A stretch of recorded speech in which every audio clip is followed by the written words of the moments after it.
Hey everyone! Today I'm going to attempt to give a short tutorial in how to animate in Photoshop.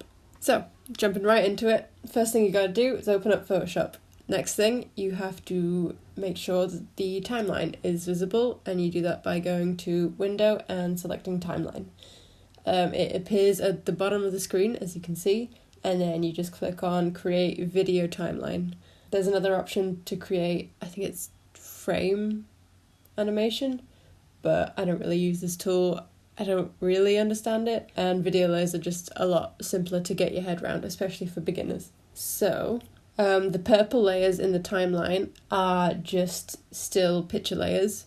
You can see that there's a layer panel on the right-hand side of the screen as well as in the timeline.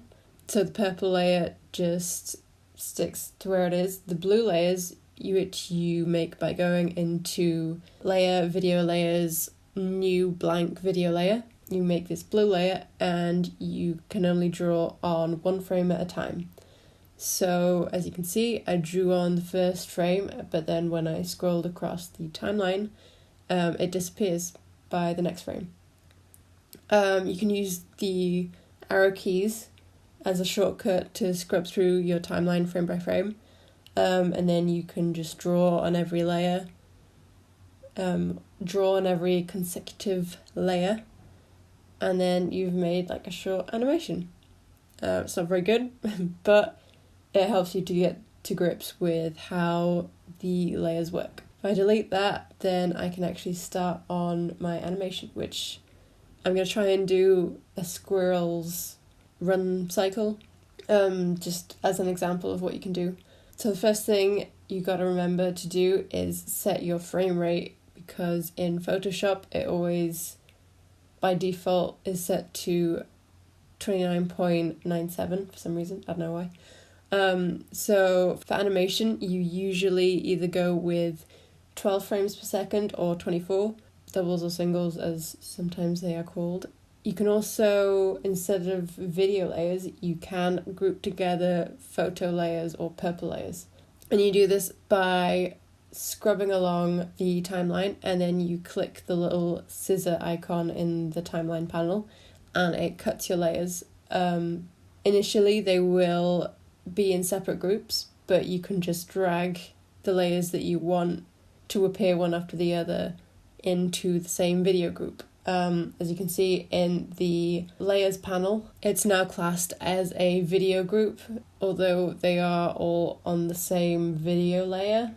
There are different layers within the video layer, if that makes sense, so they appear one after the other and never at the same time. You can also set up your onion skins so that when you draw on the next layer in your video layer, you can see the drawing behind it, and then you can that's how you make animation, really. So you do this by going to the little icon of the three lines in the top right hand side of the timeline panel, and you click onion skin settings. So I've set it to 1 frame before and 1 frame after. Frame does mean actual frame and not like image, unlike some programs. So you can only see the drawing before if you're right at the front of the next frame of the next layer, if that makes sense. So if I scroll into the layer more, you can't see anything behind it. So there we go. I'm just going to block out my animation by adding some keyframes, which I'm going to do on 2s. So that's 4 frames per second it's going to end up as, just for the keyframes, and then I'll tween more as we go along and as I do the cleanup. So the reason that I do my roughs on image layers instead of video layers is because you can resize them really quickly like this. But once I do cleanup, I do that on video layers.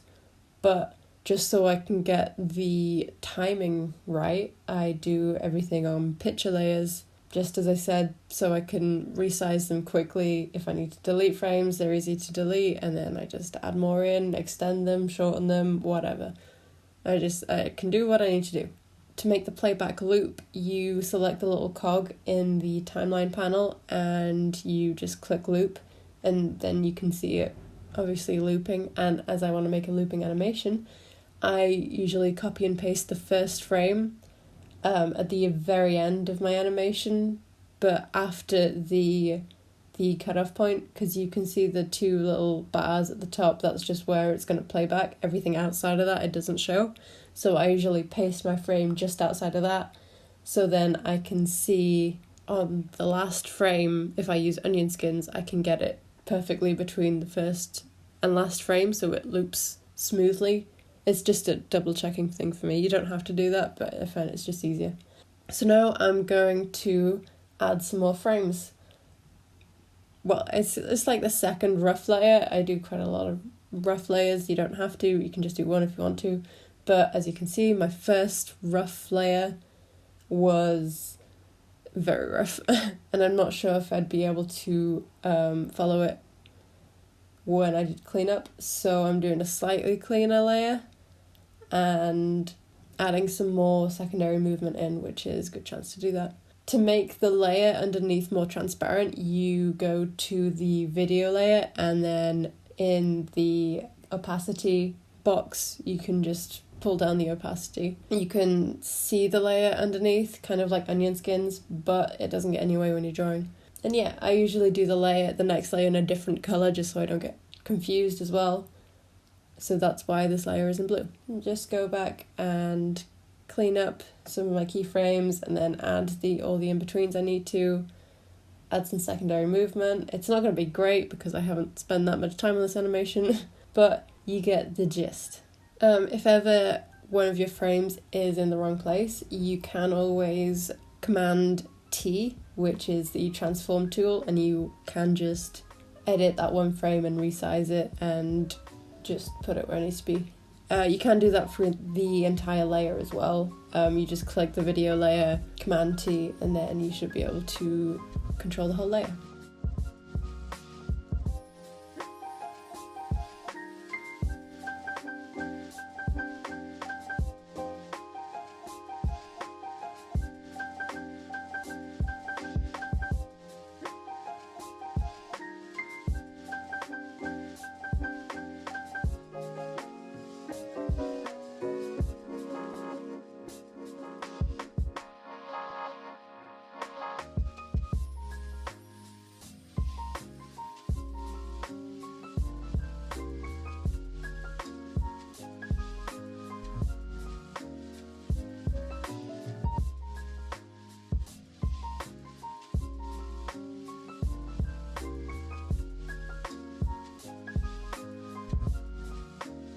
So now that I've done my second layer of roughs, I'm going to start cleanup. So to do this, I make the first rough layer invisible so I don't get confused, and then I bring down the opacity of the second rough layer so it's kind of like ghost.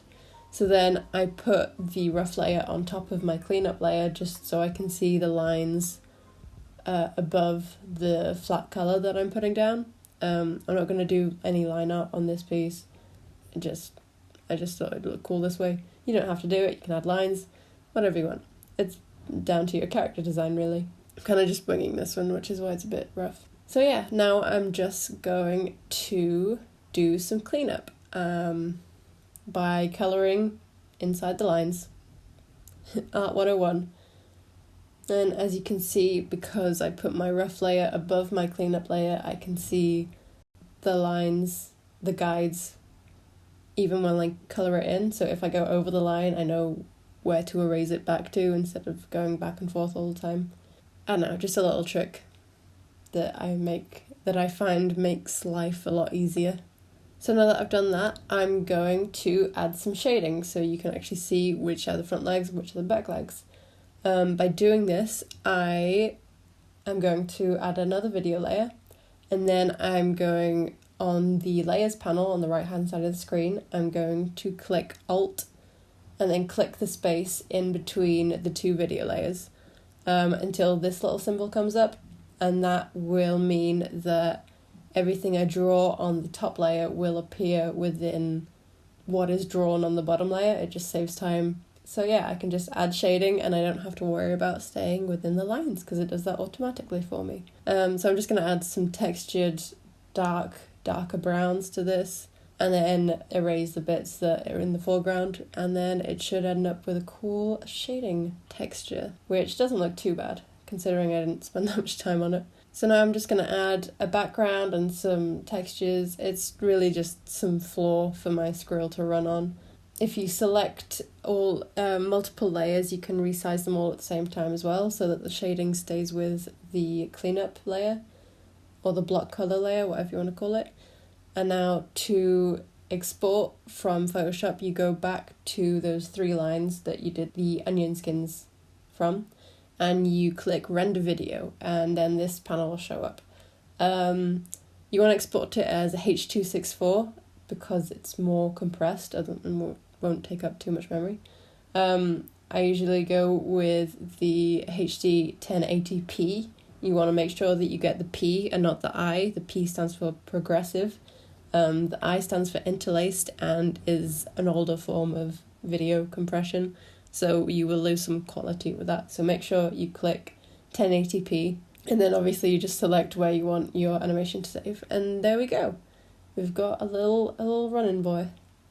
I did speed him up a little bit, as you can see there, just to see what it would look like at different speeds, and I think it's at like 110% of what the original speed was, which I did in Premiere, so it's not its frame rate is kind of altered, but it worked for what I needed it to. So yeah, that was a second long, so that would have been 12 different drawings just to make that short little loop.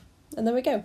So I hope you were able to follow and that it wasn't too confusing. It was pretty fun making this, so if you want me to make any more animation tutorials or any kind of tutorials really, then let me know. I'm hoping to do a tutorial on how to animate in Animate CC or Flash. So yeah, let me know what you thought, and hopefully I'll see you next time.